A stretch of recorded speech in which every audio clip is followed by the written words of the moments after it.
नमस्कार, आप देख रहे हैं रफ्तार मीडिया। मैं हूं आपके साथ रक्षंदा खान। आगे आप मेरे साथ देखेंगे उत्तराखंड की तमाम छोटी बड़ी खबरें विस्तार से, लेकिन उससे पहले नजर डालते हैं इस वक्त की हेडलाइंस पर। सिलक्यारा पहुंचे केंद्रीय मंत्री नितिन गडकरी। सुरंग में फंसे श्रमिकों के रेस्क्यू के लिए देश और दुनिया के एक्सपर्ट को बुलवाया। पीड़ितों को बचाने के लिए हर संभव कोशिश का आश्वासन। उत्तरकाशी टनल में 8 दिन से फंसे श्रमिकों को बचाने के लिए अब नए सिरे से बनी कार्य योजना। वर्टिकल ड्रिलिंग के साथ ही सबवे टनल समेत कई प्लान्स पर हो रहा काम। विदेशों से भी मंगाई जा रही मशीनें।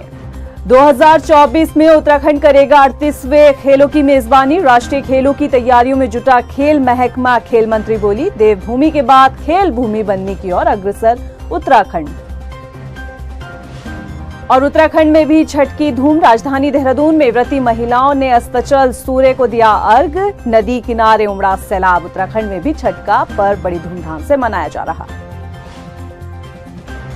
हेडलाइंस के बाद बुलेटिन में खबरें विस्तार से। और बात सबसे पहले करते हैं उत्तरकाशी टनल में फंसे 41 श्रमिकों की। उत्तरकाशी टनल में फंसे 41 श्रमिकों के रेस्क्यू के लिए अभियान जारी है। जायजा लेने के लिए रविवार को केंद्रीय सड़क परिवहन मंत्री नितिन गडकरी मौके पर पहुंचे और इस दौरान उनके साथ सीएम पुष्कर सिंह धामी भी नजर आए। केंद्रीय मंत्री नितिन गडकरी ने अधिकारियों के साथ मीटिंग की और रेस्क्यू के विकल्पों पर चर्चा की गई।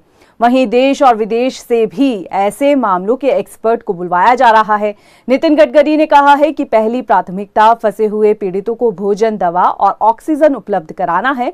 वहीं मुख्यमंत्री ने उत्तरकाशी सुरंग में चल रहे रेस्क्यू ऑपरेशन के लिए वरिष्ठ आईएएस अधिकारी डॉक्टर नीरज खेरवाल को नोडल अफसर बनाया है।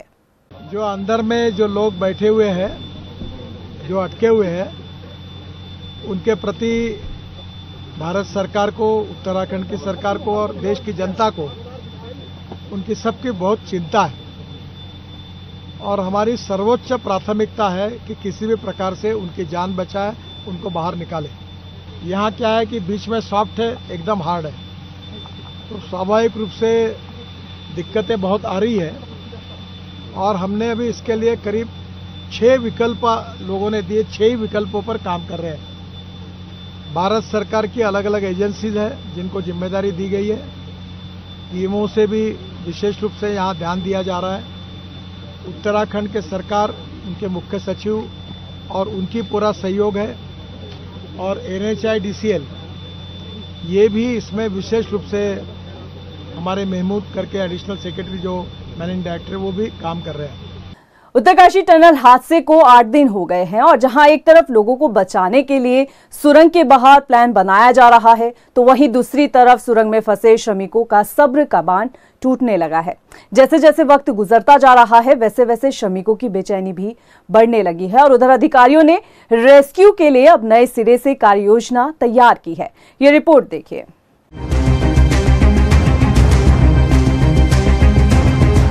उत्तरकाशी टनल हादसे का 8वां दिन। हफ्ते भर में भी नहीं निकला कोई समाधान। रेस्क्यू के लिए तैयार किया नया प्लान, मगर सुरंग के अंदर मचा कोहराम। उत्तरकाशी सिलक्यारा टनल में 8 दिन से 41 मजदूर जिंदगी और मौत से जंग लड़ रहे हैं। जहां एक तरफ 41 श्रमिकों को सुरक्षित बचाने के लिए प्रार्थनाओं का दौर जारी है, तो वहीं सुरंग के भीतर फंसे लोगों को बाहर निकालने के लिए युद्ध स्तर पर रेस्क्यू अभियान भी जारी है। मगर अब रेस्क्यू ऑपरेशन के लिए एक नई रणनीति पर काम शुरू किया गया है, जिसमें विदेशी विशेषज्ञों की मदद से 6 टीमें अब 5 अलग अलग विकल्पों पर रेस्क्यू अभियान में जुट गई। दरअसल अभी तक सुरंग में फंसे मजदूरों को बचाने के लिए मलबे में ड्रिलिंग कर श्रमिकों तक पहुंचने का काम किया जा रहा था, लेकिन अब मलबे में ड्रिलिंग के साथ साथ सिलक्यारा सुरंग में फंसे मजदूरों को निकालने के लिए पहाड़ के ऊपर और सुरंग के दोनों साइड में ड्रिलिंग होगी। वर्टिकल ड्रिलिंग के लिए 6 स्थानों की पहचान की गई है। वहां तक पहुंचने के लिए ट्रैक बनाने का काम सीमा सड़क संगठन को सौंपा गया है। इसके अलावा सुरंग के एंड पॉइंट यानी कि बडकोट की तरफ से भी निर्माण कार्य शुरू किया जाएगा, ताकि सुरंग आर पार खुल सके। बताया जा रहा है कि टनल के ऊपर से ड्रिलिंग के लिए हुए वैज्ञानिक सर्वे के तहत करीब 103 मीटर चौड़ाई वाले क्षेत्र में ड्रिलिंग की जाएगी। वहीं सुरंग के साइड से ड्रिलिंग के लिए 177 मीटर की दूरी मिली है। ये वो 5 विकल्प है जहां रेस्क्यू अभियान शुरू कर श्रमिकों को बचाने का प्रयास किया जाना है। मगर इन सभी प्रयासों से बेखबर मजदूर सुरंग के भीतर जिंदगी और मौत से लड़ रहे हैं। उनके पास ना तो सही से खाना पहुंच पा रहा है और न ही पीने का पानी। 8 दिन बीत जाने के बाद भी रेस्क्यू टीम टनल के अंदर फंसे मजदूरों तक पहुंच नहीं बना पाई, जिसकी वजह से अब सुरंग में फंसे लोगों की उम्मीदें भी टूटने लगी है। ऐसे में अब सवाल यही है कि रेस्क्यू अभियान के लिए जो नई रणनीति बनाई गई है वो कितनी कारगर साबित होगी और इस नए रेस्क्यू प्लान के जरिए क्या टनल में फंसे लोगों तक पहुंचना आसान हो पाएगा या नहीं, क्योंकि इस अभियान पर देश भर की निगाहें टिकी है और इंतजार सिर्फ सुरंग में 41 जिंदगियों के सुरक्षित बाहर निकलने का किया जा रहा है। रफ्तार मीडिया के लिए देहरादून से ब्यूरो रिपोर्ट। उत्तराखंड राज्य इस साल 38वें खेलों की मेजबानी कर रहा है। गोवा में आयोजित हुए 37वें राष्ट्रीय खेलों के बाद उत्तराखंड 38वें खेलों के आयोजन में लगा हुआ है और अपनी इस जिम्मेदारी को बखूबी निभाने के लिए खेल महकमा बड़ी तैयारी कर रहा है। योजनाओं को लेकर खेल मंत्री रेखा आर्य का क्या कुछ कहना है, उनसे खास बातचीत हमारे संवाददाता मनीष डंगवाल ने की। उत्तराखंड में 23 सालों में पहली बार उत्तराखंड को राष्ट्रीय खेलों की मेजबानी जो है वो मिली है और अगले साल जो है वो उत्तराखंड में राष्ट्रीय खेलों का आयोजन होना है। गोवा में जो 37वें राष्ट्रीय खेलों का आयोजन हुआ था उसके बाद जो मेजबानी थी उत्तराखंड को मिल चुकी है और खेल मंत्री रेखा आर्य गोवा भी पहुंची थी और मेजबानी को उन्होंने ग्रहण भी किया है। मैडम, किस तरीके से देखते कितना महत्वपूर्ण उत्तराखंड के खिलाड़ियों के लिए, उत्तराखंड के लिए, क्योंकि राष्ट्रीय खेलों का पहली बार 23 सालों में आयोजन होने वाला है? देखिए, निश्चित रूप से उत्तराखंड राज्य को 38वें राष्ट्रीय खेलों की मेजबानी करने का अवसर मिला है और ये अवसर भी बड़े ऐतिहासिक दिन पर मिला, जिस दिन उत्तराखंड अपना 23वें वर्ष को पूर्ण करते हुए अपने 24वें वर्ष की ओर अग्रसर हो रहा था। तो उसके राज्य स्थापना दिवस यानी कि 9 नवंबर को जो है यह 38वें राष्ट्रीय खेलों की मेजबानी के प्रतीक के रूप में IOA का जो झंडा है वह उत्तराखंड को प्राप्त हुआ है और मुझे वह झंडा लेने का जो है वह सौभाग्य प्राप्त हुआ है। निश्चित रूप से बहुत गौरवान्वित करने वाला क्षण था। निश्चित रूप से हर उत्तराखंडी भाई बहन के लिए गौरवान्वित होने का क्षण था। निश्चित रूप से ये एक बड़ी जिम्मेदारी है और इन 23 वर्षों में जिस प्रकार से उत्तराखंड विकास की ओर अग्रसर हुआ है, जिस प्रकार से धामी जी के नेतृत्व में खेल और खेल के संसाधनों ने जिस प्रकार से विकास के पंख लगाए हैं, तो मुझे लगता है कि ये 38वें राष्ट्रीय खेल का आयोजन शायद उन पंखों के उड़ान के साथ में बहुत ही भव्य तरीके से जो है उत्तराखंड में होगा और 2024 के अक्टूबर या नवंबर माह के मध्य में हम इसका आयोजन करेंगे।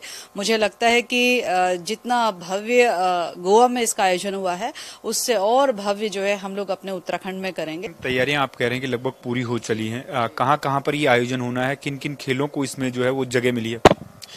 देखिए, उत्तराखंड में अपने यहाँ पर 13 जनपदों में विशेषतः देहरादून, हरिद्वार, हल्द्वानी, उधम सिंह नगर और मेरी इच्छा पिथौरागढ़ में भी है। तो यहाँ इन जनपदों में जो है हम लोग राष्ट्रीय खेलों का आयोजन हम लोग करेंगे और निश्चित रूप से लगभग 34 गेम ऐसे होते हैं जो कि हमें कराने होते हैं और कुछ गेम जो है होस्टिंग स्टेट पे डिपेंड करता है कि वो कितने कराने चाहते हो। तो हमारा संकल्प ये है कि हम अपने ट्रेडिशनल गेम को भी बढ़ावा देंगे और माननीय मुख्यमंत्री जी जिस गेम के लिए भी अपेक्षा करेंगे उस गेम को भी हम उसमें निर्धारित करेंगे। तो 34 कंपलसरी डिसिप्लिन उसमें है। इसके अतिरिक्त आने वाले समय में बढ़ सकते हैं और मुझे लगता है कि हम सब की तैयारियां उन सभी गेम्स के निमित्त जो है वह हम लोगों ने अपनी तैयारियों की और गंभीरता पूर्वक जो है हम लोग आगे बढ़ रहे हैं। तो उम्मीद करते हैं कि हम सफलतम तरीके से जो है अपने इन आयोजनों को करेंगे। सवाल ये है कि बजट का प्रावधान कितना लगभग इसके लिए होगा, कितना केंद्र देगा, कितना राज्य करेगा, क्या कुछ प्रावधान कर लिया गया? देखिए, वर्तमान स्थिति जो बजट को लेकर है लगभग 400-500 करोड़ की धनराशि की आवश्यकता राष्ट्रीय खेल के आयोजन में सामान्यतः रहती है और मुझे लगता है कि जिस प्रकार से माननीय मुख्यमंत्री जी ने समीक्षा बैठक ली और हाई पावर कमेटी का गठन किया तो उसके बाद से ये तय हो गया कि किसी भी प्रकार से नेशनल गेम के आयोजन में पैसे की कमी को आने नहीं दिया जाएगा। फिलहाल चूंकि हाई पावर कमेटी इसी बात से बनाई गई थी कि वित्तीय जरूरत के लिए फाइल का मूवमेंट लंबा चौड़ा ना हो, तो मुझे लगता है कि राष्ट्रीय खेल के आयोजन के निमित्त पैसों की किसी प्रकार से कोई कमी नहीं है और कह सकते हैं कि ये पैसों से कहीं अधिक किसी प्रदेश के लिए प्रतिष्ठा का प्रश्न है, किसी प्रदेश के लिए गौरव का प्रश्न है, और उसमें जो है किसी भी प्रकार की जो है कमी न आने पाए, इसको लेके पूरी सरकार जो है वो प्रतिबद्ध है। ये खेल मंत्री रेखा रही हैं, जिनका साफ तौर से कहना है कि राष्ट्रीय खेलों के आयोजन को लेकर एक मेजबानी जो उत्तराखंड को मिली है वो गौरव का पल है, और जिस तरीके से गोवा में भव्य तरीके से राष्ट्रीय खेलों का आयोजन हुआ है, उससे भी भव्य उत्तराखंड में खेलों का आयोजन राष्ट्रीय खेलों का किया जाएगा। कैमरा पर्सन संदीप त्यागी के साथ मनीष डिंगवाल, रफ्तार मीडिया, देहरादून। मुख्यमंत्री पुष्कर सिंह धामी ने प्रदेशवासियों को छठ पूजा की बधाई और शुभकामनाएं दी। मुख्यमंत्री ने अपने संदेश में कहा कि ये पर्व प्रकृति से जुड़ने एवं उसे सम्मान देने का संदेश देता है। उन्होंने कहा कि प्रकृति और मनुष्य के आपसी संबंधों को मजबूती देने वाला, लोक आस्था से जुड़ा ये महापर्व हमें स्वच्छता का भी संदेश देता है। बता दें कि प्रदेश भर में छठ पूजा की रौनक देखने को मिल रही है। भक्तों ने घाट पर जाकर डूबते सूरज को अर्घ्य दिया है। कई जगहों पर लोगों ने अस्थायी छठ घाट भी बनाए हैं और पूजा अर्चना की जा रही है।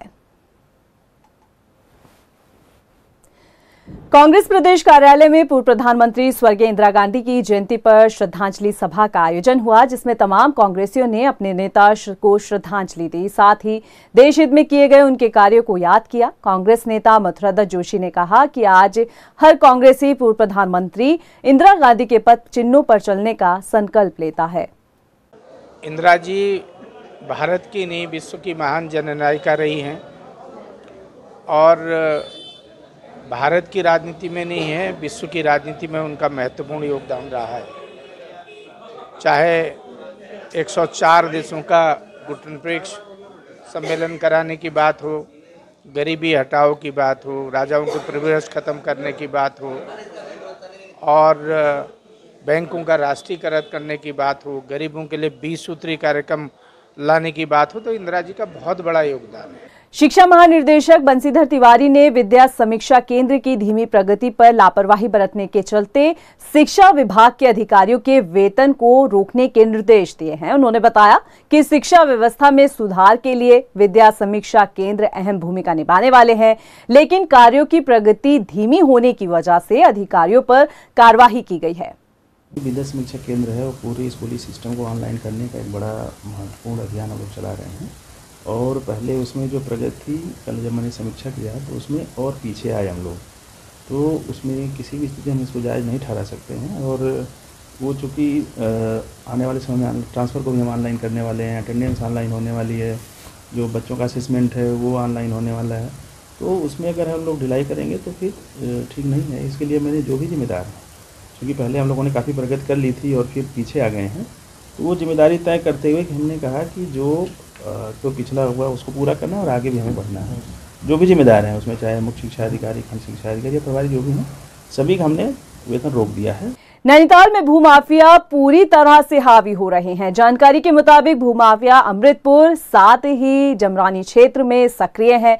बता दें कि स्थानीय लोगों ने कुमाऊं कमिश्नर दीपक रावत से भूमाफियाओं की शिकायत की है। लोगों ने बताया कि क्षेत्र में कई ऐसी जगहें हैं जिस पर किसान परिवार पिछले 100 सालों से काबिज है, लेकिन किन्हीं कारणों से खाता खतौनी उनके नाम नहीं चढ़ पाई है और अब कथित तौर पर भूमाफिया उनकी जमीनों को गुपचुप तरीके से बेच रहे हैं। वहीं कुमाऊं कमिश्नर ने फरियादियों को हर संभव मदद का आश्वासन दिया है।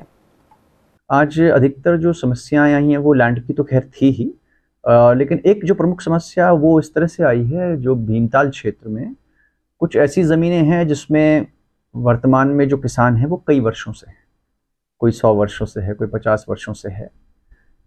इत्तेफाक ये है कि उनके म्यूटेशंस जब उन्होंने ज़मीन खरीदी होगी या फिर जो कब्जे में होंगे, सेल डीड भी है कई जगह, उनके नाम म्यूटेशंस नहीं हो पाए, तो खतौनी में पुराने लोगों के नाम ही विरासतन चले आ रहे हैं और उसका फ़ायदा उठा के कुछ ऐसे तत्व जो कि लैंड फ्रॉड करते हैं उसका फ़ायदा उठा रहे हैं और इन ज़मीनों की सेल हो रही है।